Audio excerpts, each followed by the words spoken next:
मामला सामने आया है। यहाँ एक तेज रफ्तार लग्जरी कार ने कई लोगों को रौंद दिया, जिसमें 3 लोगों की मौत हो गई और कई लोग घायल हैं। आरोपी उस्मान खान के बारे में पता चला है कि वो कांग्रेस का कार्यकर्ता है। वो पार्षद का चुनाव लड़ने की तैयारी कर रहा था। आरोपी उस्मान राहुल गांधी की भारत जोड़ो न्याय यात्रा में भी शामिल हुआ था। आरोपी को पुलिस ने गिरफ्तार कर लिया है। बताया जा रहा है कि आरोपी उस्मान जयपुर के शास्त्री नगर की राणा कॉलोनी का रहने वाला है। तो वो उधर से स्पीड के अंदर आ रहा था अपने इधर अपने 2 भाई खड़े हुए थे, कोई बात कर रहे थे किसी से गाड़ी, तो उन्होंने अनबैलेंस होकर गाड़ी को उस साइड घुमाया। जब गाड़ी की अपने पकड़ी हुई गाड़ी उसके अंदर घुस गया था पूरा।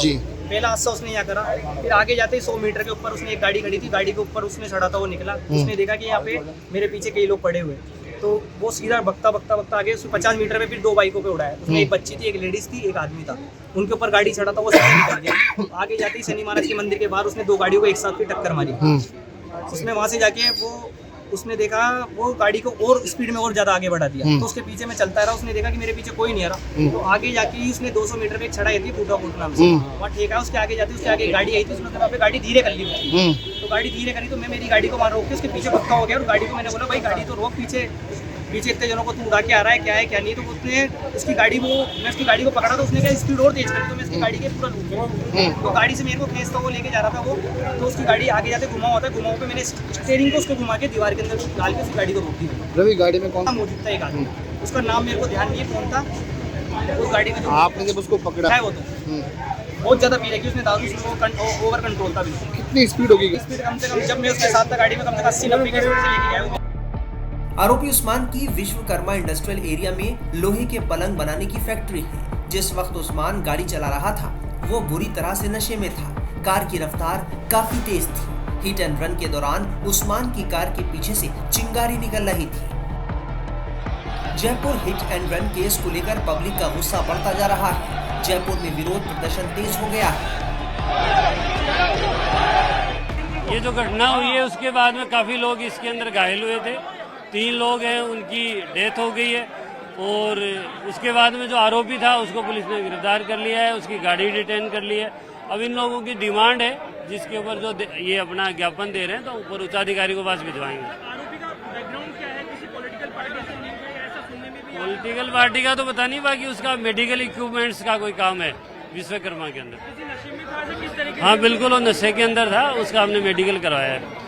यहाँ के अलावा एक एमआई रोड पे भी एमआई रोड का सुन रहे हैं लेकिन अभी तक हमारे पास कोई रिपोर्ट देने वाला नहीं है। बता दें कि सोमवार रात करीब 9:30 बजे जयपुर में तेज रफ्तार एसयूवी कार ने सड़कों पर कोहराम मचा दिया था, जब नशे में धुत फैक्ट्री मालिक और कांग्रेस नेता उस्मान ने शहर के भीड़ भरे इलाके में 6 से 7 किलोमीटर तक तेज रफ्तार में एसयूवी दौड़ाई थी। अब आरोपी के खिलाफ सख्त से सख्त कार्रवाई की मांग हो रही है। आगे ही लेकर प्रशासन जाएंगे तो कहीं नहीं, ये बात ध्यान रखना, कहीं नहीं जाना। देखिए सबसे पहले तो हमारी डिमांड है कि आरोपी के खिलाफ सख्त से सख्त कार्रवाई हो। विधायक जो आरोपी को बचाने की कोशिश कर रहे हैं वो ऐसी कोशिश ना करे, संवेदना रखे। जिस तरीके से वो सुबह आकर के यहाँ से थाने से उस आरोपी को शिफ्ट करवा के दूसरी जगह लेके गए, ऐसे प्रयास उनको नहीं करने चाहिए। इनको ये प्रयास करना चाहिए कि आरोपी को सजा मिले, लेकिन ऐसा नहीं होना चाहिए कि वो बचा करके ले जाए। तो हमारी पहली डिमांड तो आरोपी के अगेंस्ट कार्रवाई करवाने की है।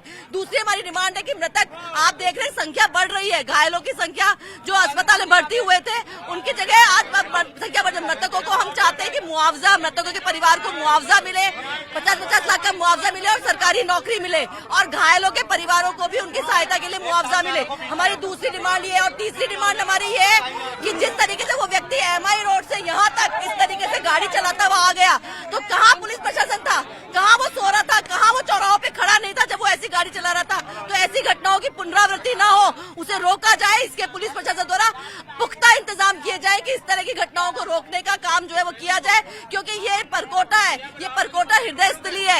यहाँ पर लोग जो जिस समय था वो शाम का समय था, लोग बाहर इकट्ठे होते हैं, एक दूसरे से बातचीत करते हैं, संवाद रखते हैं, एक दूसरे भाईचारा और सौहार्द की भावना रखते हैं, और ऐसे समय पे आके कोई व्यक्ति उनके घरों के बाहर से उसको उड़ा करके ले जाए, तो इस तरह की घटनाओं की पुनरावृत्ति न हो, इस बात के पुलिस प्रशासन सख्ती से जो है कार्रवाई करनी चाहिए। चाहिए। तो भाई 3 डिमांड है, आरोपी के अगेंस्ट कार्रवाई हो, मृतक और घायलों के परिवारों को मुआवजा मिले और इस तरह की घटनाओं की पुनरावृत्ति को रोका जाए।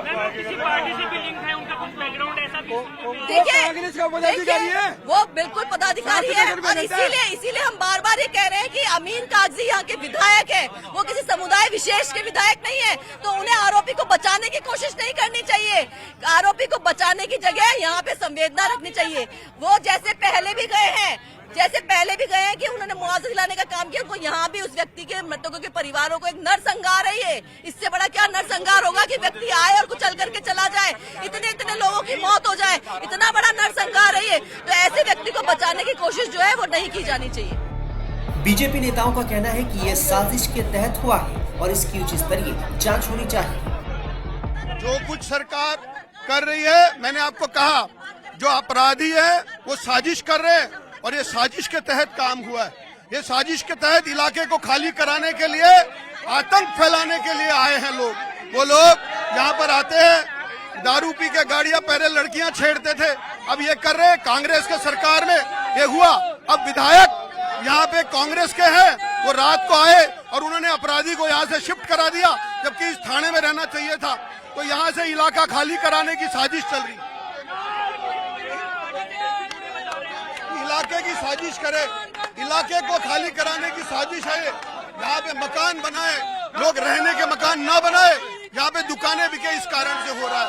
मैं आपको बताऊं, जो रहने वाले हैं उनके नक्शे पास नहीं करे कांग्रेस पार्टी ने नक्शे पास नहीं करे रहने वालों के, इसलिए नहीं करे ताकि वो घूस दे। और आज आप देखेंगे इलाके में परमिशन नहीं मिल रही मकान बनाने की, इलाके को खाली कराने की साजिश है। आज अपराधियों ने इतना ज्यादा हिम्मत बढ़ गई है कि वो दारू पी के एसयूवी चला के लोगों को मारने के लिए आए हैं, ताकि लोग दहशत से डर के यहाँ से चले जाएं। निश्चित तौर पर सरकार पीड़ितों के साथ है और इसीलिए मैं कह रहा हूँ, ये पीड़ित के चाचा जी हैं, वो जो पीड़ित का भाई है, वो उनकी बहन है, वो यहीं बैठे हैं। उनके पिताजी लकवे से पीड़ित हैं, उनको खबर ना पड़े, नहीं वो सदमे से मर जाएंगे, इसलिए उनको खबर भी नहीं दी है। मैंने आपको कहा, ये पीड़ितों के, अपराधियों के खिलाफ हमारा मोर्चा है और हम भारतीय जनता पार्टी के लोग यहाँ अपराधियों के खिलाफ मोर्चा खोल के बैठे हैं। फिलहाल इस हिट एंड रन मामले की वजह से जयपुर की सियासत गर्मा गई है।